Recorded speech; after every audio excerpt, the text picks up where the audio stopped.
They're going to say, oh, she's so, and her hair's natural. Yeah. Because you know, when your hair's natural, you're not supposed to be beautiful. You know that. What? Where your extensions at? I don't do extensions. No, nothing wrong with extensions, but you know what happens it that never was me. Listen, let me tell you, I'm a man, and Ay-Sha Butler, when I see a sister with the long hair, I had to turn. Oh, look at that hair. But see, I say that, and I do get captivated with long hair. But then what happened? No, because I'm programmed in society. The standard of beauty is white. The standard of beauty is long hair. I was raised on Charlie's Angels and Daisy Duke and all that kind of stuff back in the day. So, but when I see natural hair, I say that is beautiful. But you know what I'm saying? Because since we see the long hair, we think that's beauty, which it is. Right. But we don't think, because we don't see enough natural hair, we don't see the beauty in it. We don't see the beauty in it. Right. This not on the show, is it? Oh yeah. It's the show, baby. Tell us about R.A.G.E. What is R.A.G.E? R.A.G.E is the Resident Association of Greater Englewood. It's an association of residents within the Greater Englewood community who work together to basically transform Englewood in a positive light. That's what R.A.G.E is. Is it possible? That's possible. You know I'm going to talk about these black women. Let's bring it, Mark. Let's bring the hate. The number one reason, and Englewood is Englewood. Well, we know racism is the foundation of all of our problems. Right. We know that racism, white supremacy. That sounds so mean when I say racism, white supremacy, because they are some good white people. Yeah. They was good white people when we were slaves. Right. They was good white folks doing segregation. They always been good white folks, but racism, white supremacy is at the root of most of our evils in our community, especially Englewood.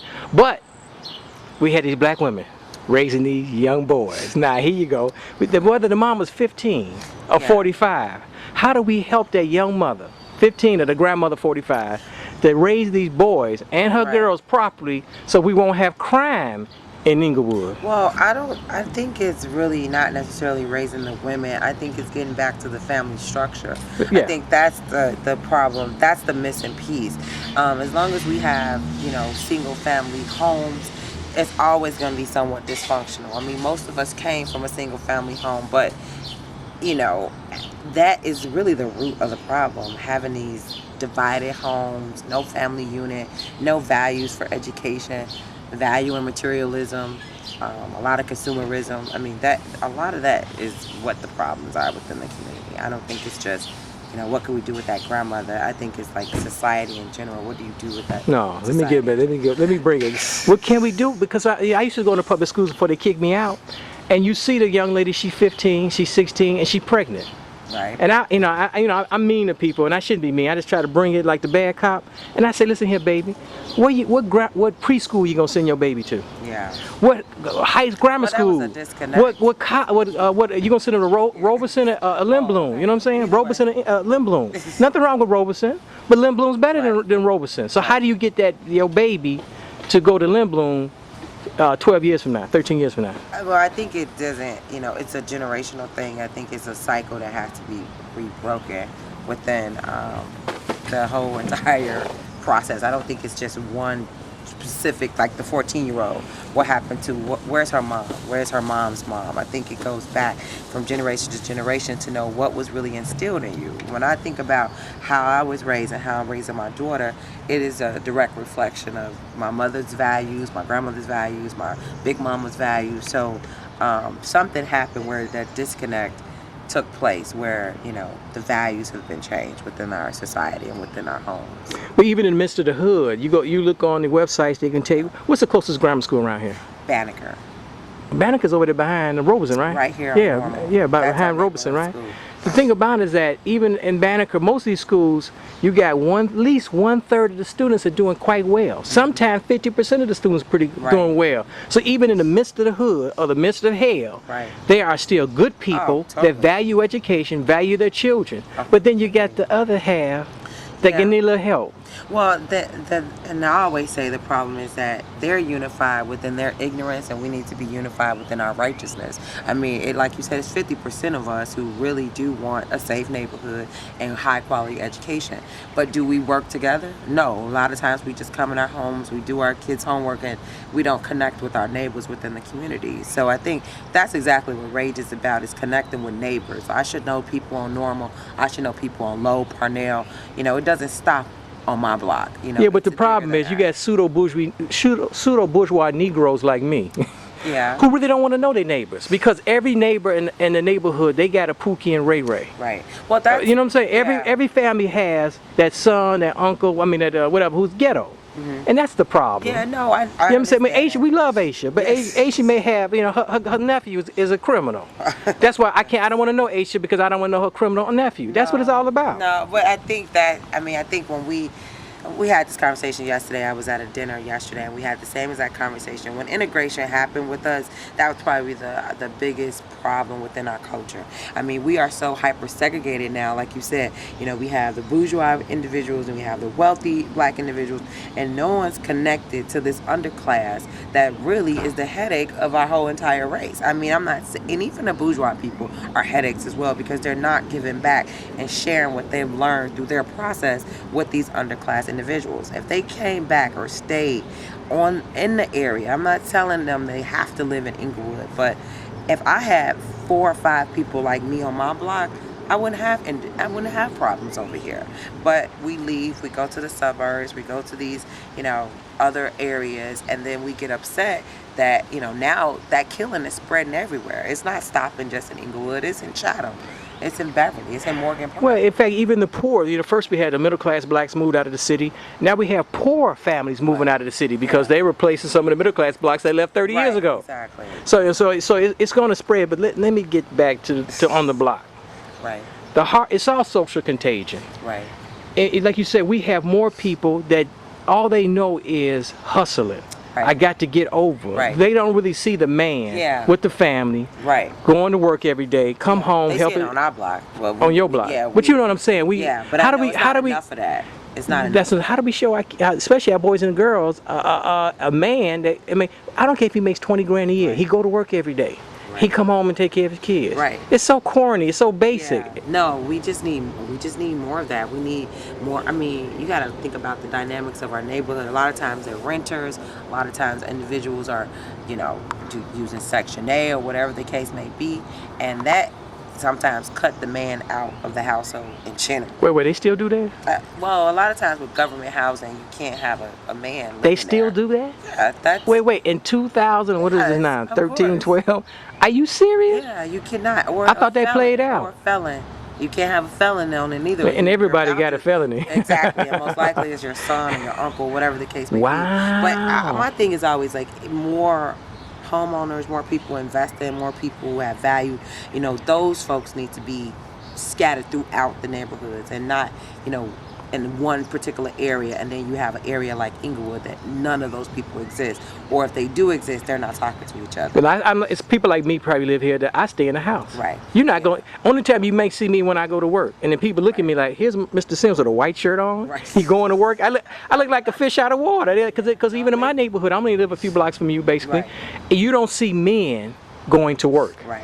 Right. You see men hanging out. Yeah. You see boys hanging out. The man could be 50 or 40, he hanging out. Yeah. You see his son or nephew, he hanging out. Yeah. But you don't see men going to work. Oh, I know that. I work downtown, and the trains are filled with black women going downtown. Let's say that again. The train is full of black women. Black women going downtown. Yeah. Usually, unfortunately, when you see a man going downtown, he going to a court building or whatever the case may be. Sometimes. But I see some in the suits, but it's not enough. When you go to Washington, it's a huge difference of what you see downtown in terms of what you see downtown in Chicago. You talking about DC? Yeah. But DC different, man. I know. Remember, the unemployment rate in the Metro DC like 5% because of all the government jobs. Right. DC's a different. It's a different ball game. Yeah. You got black men is saturated in the downtown metropolitan area where they're not saturated in our.